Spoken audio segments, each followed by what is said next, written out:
I think you all know Valrhona. We're used to getting the chocolate in the famous Valrhona fève like this. So here we're talking about hot chocolate. You can of course make, and I think some of you will know, some of your customers will know, you could make the hot chocolate using these fèves, either by cooking it on the stove like a ganache, or using the steam wand on an espresso machine, and you melt a little bit the fèves, put the cold milk and foam it up. But for a little bit of extra convenience, Valrhona now is offering the chocolate ground. So the ground chocolate here, just to show you the texture alongside the fève. So it's been chopped down on there into pieces, but not quite a powder, but going that way. That's going to melt much easier into the milk. That's going to bring some possibilities for new sales into cafes, restaurants, where the front of house can put that quickly into hot milk and make a very good quality hot chocolate.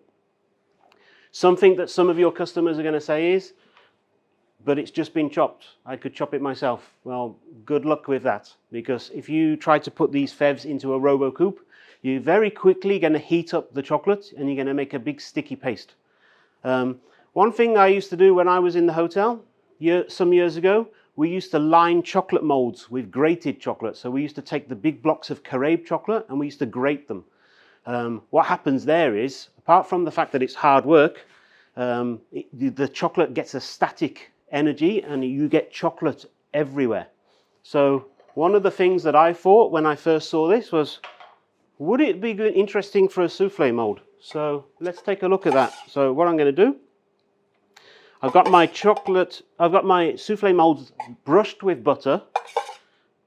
I'll just mention, it should be obvious to most of the chefs, but you never know, the butter is soft, never melted, otherwise it doesn't behave quite the same. So what I'm going to do there is just use the chocolate, and you see it's performed very well at coating my soufflé mold. The reason, if you don't know, the reason why we coat a soufflé mold, it's about the support for the side of the soufflé, but also a texture.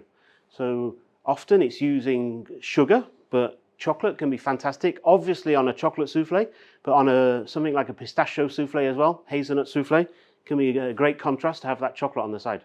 So we're going to take a look at that in a moment.